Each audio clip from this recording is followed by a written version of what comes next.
സൂറത്തുൽ മുൽക്കിന്റെ തുടക്കത്തിൽ അല്ലാഹു തആല പറഞ്ഞില്ലേ, അല്ലാഹു തആല ജീവിതവും മരണമൊക്കെ നിങ്ങളെ മുമ്പിൽ പടച്ചു തന്നത് ലിയബ്ലുവക്കും അയ്യുക്കും അഹ്സനു അമലാ. കുറേ ചെയ്യാ എന്നുള്ളതല്ല, കുറച്ച് ചെയ്യാണെങ്കിലും ചെയ്യുന്നത് നന്നാക്കി ചെയ്യാം. അതാണ് അള്ളാഹു അവിടെ പ്രയോഗിച്ചത്. നിങ്ങളെ കൂട്ടത്തിൽ ആരുണ്ട് ചെയ്യുന്ന കാര്യം നന്നാക്കി ചെയ്യുന്നവര് എന്ന് പരിശോധിക്കാനാണ് അള്ളാഹു റബ്ബുൽ ഇസ്സത്തിന്റെ തീരുമാനവും. റവാത്തിബ് നിസ്കാരങ്ങളിൽ 2 റകഅത്തേ നിസ്കരിക്കുന്നുള്ളൂ.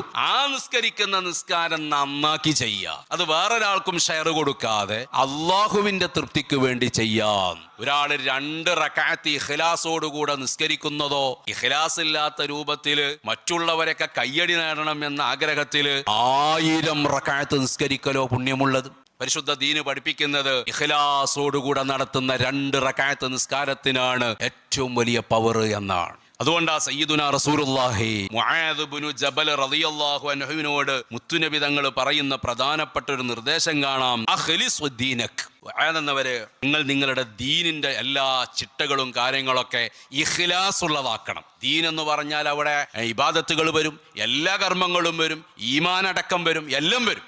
അത് മുഴുവനും നിങ്ങൾ ഇഖ്ലാസുള്ള വിഷയാക്കി മാറ്റിയാൽ മുത്തുനബി പറയുന്നു, യക്ഫികൽ ഖലീലു മിനൽ അമൽ, കുറച്ച് അമല് മതി. ഇഖ്ലാസ് ഉണ്ടെങ്കിൽ കുറച്ച് ചെയ്താൽ മതി, എന്നാൽ തന്നെ വലിയ പ്രതിഫലമായിരിക്കും.